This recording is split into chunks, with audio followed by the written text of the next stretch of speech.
नमस्ते, मेरा नाम डॉक्टर यशस्वी चौधरी है। मैं सिम्स हॉस्पिटल में कैंसर स्पेशलिस्ट। तो आज का दिन बहुत इम्पोर्टेंट डे। आज है 7 नवंबर। आज राष्ट्रीय कैंसर जागरूकता दिवस मनाया जाता है। 2014 में हमने ये शुरुआत करी थी कि इस दिन को 7 नवंबर को हम कैंसर अवेयरनेस डे मनाएंगे। 7 नवंबर ही हम क्यों मनाते हैं? क्योंकि इस दिन एक बहुत ही बड़े वैज्ञानिक मैरी क्यूरी जो नाम से थे, उनका आज बर्थडे होता है। आज के दिन हम उनको ऑनर करते हुए उनकी याद में ये दिन मनाते हैं कैंसर अवेयरनेस, क्योंकि उन्होंने एक ऐसे तत्व खोजा था जिससे आज रेडिएशन मशीन में यूज किया जाता है, जिससे हम रेडिएशन की सुविधा, जो सिकाई हम कहते हैं, वो सुविधा पेशेंट को दे पाते हैं। तो ऐसे एलिमेंट बहुत साल पहले उन्होंने ढूंढ निकाला था और इसकी रेस से ही उन्हें भी कैंसर हुआ था और उनकी डेथ हो गई थी। तो उनके ही आगे चल के जो भी उन्होंने रिसर्च की, उससे आज हमने बड़ी बड़ी मशीनें और आधुनिक टेक्नोलॉजी से रेडिएशन और सिकाई की ये जो ट्रीटमेंट है कैंसर की, इसकी नींव लगी है। तो हम आज ये बताना चाहेंगे कि कैंसर अवेयरनेस, कैंसर को हम कैसे रोक सकते हैं, कैंसर को कैसे जल्दी ढूंढ सकते हैं।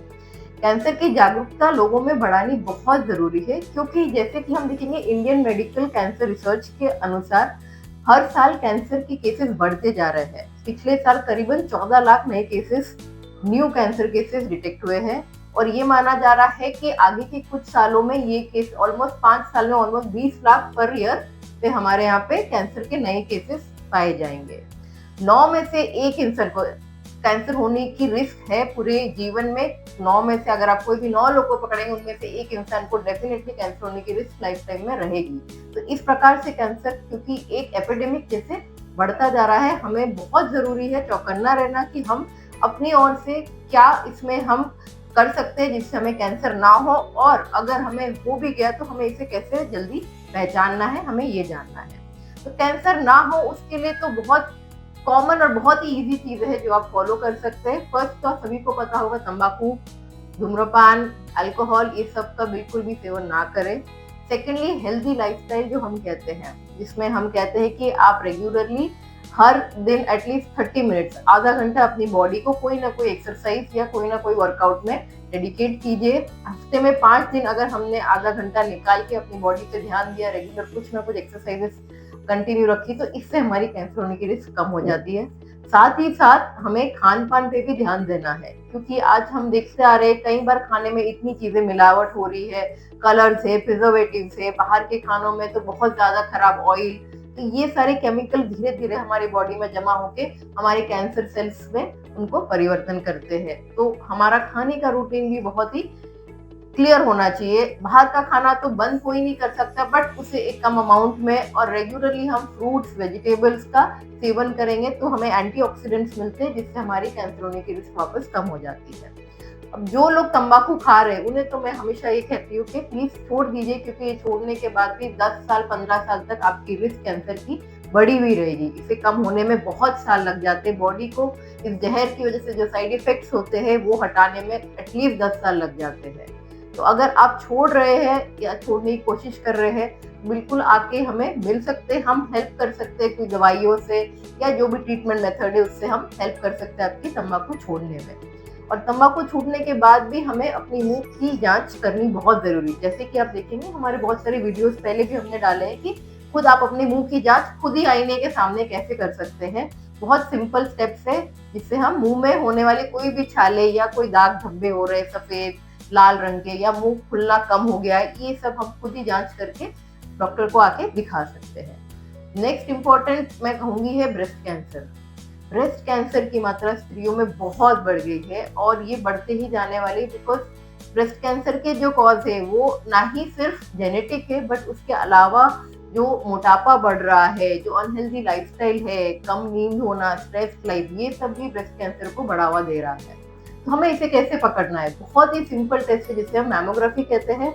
आप यहाँ हॉस्पिटल में आके भी टेस्ट करवा सकते हैं। इस टेस्ट में हम छोटी से छोटी कैंसर की गांठ बहुत जल्दी ढूंढ सकते हैं, और अगर बहुत छोटी गांठ मिल जाती है तो उसका ट्रीटमेंट सिर्फ और सिर्फ ऑपरेशन होता है, जिसमें ब्रेस्ट भी निकालनी नहीं पड़ती, सिर्फ गांठ का भाग और थोड़ी बगल की गांठें निकाल के आप पूरी तरह से कैंसर फ्री हो जाते हैं। ना कोई कीमो लगती है, ना कोई बहुत बड़ा इलाज लगता है। ब्रेस्ट कैंसर पहला इसमें ये आपको ये करना है कि खुद अपने स्तन की जांच करनी है।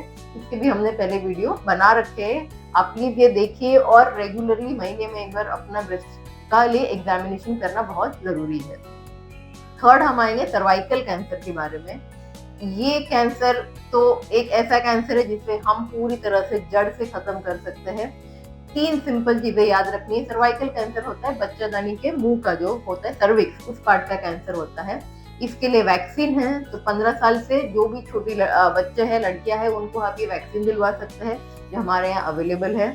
15 साल के बाद या फिर यंग फीमेल जो होती है 20 to 40 ईयर्स के बीच में, उनके लिए एक स्पेसिफिक टेस्ट है जिसे हम पैप स्मीयर कहते हैं। जैसे कोविड में हम मुंह में स्वैब लेते थे, वैसे एक सिंपल स्वैब का टेस्ट होता है। या फिर इसमें जो एक वायरस होता है, एचपीवी वायरस की वजह से ही होता है, ये वायरस का टेस्ट भी हम इस स्वैब से कर सकते हैं। कैंसर जो है, सर्वाइकल कैंसर होने के एटलीस्ट 4-5 साल पहले ही हमारे बच्चादानी के मुंह पे घाव बन चुके होते हैं, और इस घाव को एटलीस्ट 4-5 साल में अगर आपने 1-2 बार भी जांच करवा ली और ये घाव हमें पता चल गए, तो हम बच्चादानी निकाल के कैंसर होने के पहले ही उसको पकड़ के पूरी तरह से क्लियर कर सकते हैं। तो आपके लिए वैक्सीनेशन एक ऑप्शन है इस कैंसर में, रेगुलर टेस्ट है जो पैप स्मीयर वो है, और थर्ड ये आती है, हाँ कोई भी आपको डिस्चार्ज हो, ब्लीडिंग हो, स्पेशली अब महीने खत्म होने के बाद भी अगर हो रहा है, या फिर पीरियड्स पूरी तरह से बंद हो जाते हैं, जो 50 साल की महिलाओं के बाद में जो पोस्ट मेनोपॉजल होती है, उनमें भी अगर ऐसे कोई सिम्टम्स है तो कृपया जल्दी आके दिखाना है। अर्ली स्टेज में इसमें ऑपरेशन करके पूरी तरह से हम क्योर कर सकते हैं, पर जैसे इसमें स्टेज आगे जाती है तो इसमें ट्रीटमेंट सर्जरी का निकल जाता है, और सिर्फ हम बीमारी को रोक सकते हैं पर पूरी तरह से ठीक नहीं कर सकते हैं। जो कैंसर पेशेंट्स अभी भी आ रहे हैं हमारे पास, उनमें मैक्सिमम 90% मैं कहूँगी पेशेंट सारे तीसरी या चौथी स्टेज के आ रहे हैं, क्योंकि वो जागरूक नहीं है, वो अपने सिम्टम्स को पहचानते नहीं है। अगर हम जल्दी पहचान लेंगे तो स्टेज 1 में है, हम कैंसर को पकड़ लेंगे। अगर आप डॉक्टर को दिखाओगे, जो टेस्ट कह रहे हैं वो सारे टेस्ट आप करवा सकते हो, तो स्टेज 1 में कैंसर अगर पकड़ा गया तो ट्रीटमेंट बहुत सिंपल है, साइड इफेक्ट ट्रीटमेंट के बिल्कुल कम होंगे, और आप आपकी नॉर्मल लाइफ पूरी तरह से जी सकते हैं बिना कोई टेंशन के। कैंसर वापस आ सकता है। लकीली सिम्स हॉस्पिटल में हमारे पास MRI, CT स्कैन, बायोप्सी, सारी की सारे प्रकार की ट्रीटमेंट अवेलेबल है कैंसर को ढूंढने में, कैंसर को ट्रीट करने में, और कैंसर होने के पहले जो हमें स्क्रीनिंग टेस्ट करने हैं, जो जांचों से हम कैंसर को जल्दी पकड़ सकते हैं, वो सारे टेस्ट भी उपलब्ध है। तो कृपया आज का मैसेज आप जितने लोगों तक हो सकता है पहुंचाइए कि कैंसर के बारे में जागरूक रहेंगे तो आप उसको पकड़ पाएंगे, तो आप उससे ठीक हो पाएंगे। जितना हम उसे अनदेखा करेंगे उतनी ही हमारी बीमारी और दिक्कतें बढ़ेगी, और जब पेशेंट तीसरी या चौथी स्टेज में आता है, हमारे पास भी ऑप्शन बहुत कम होते हैं कि हम भी जानते हैं कि इसको हम पूरी तरह से ठीक नहीं कर सकते हैं। तो जागरूक रहिए और डरे नहीं कैंसर से। Thank you.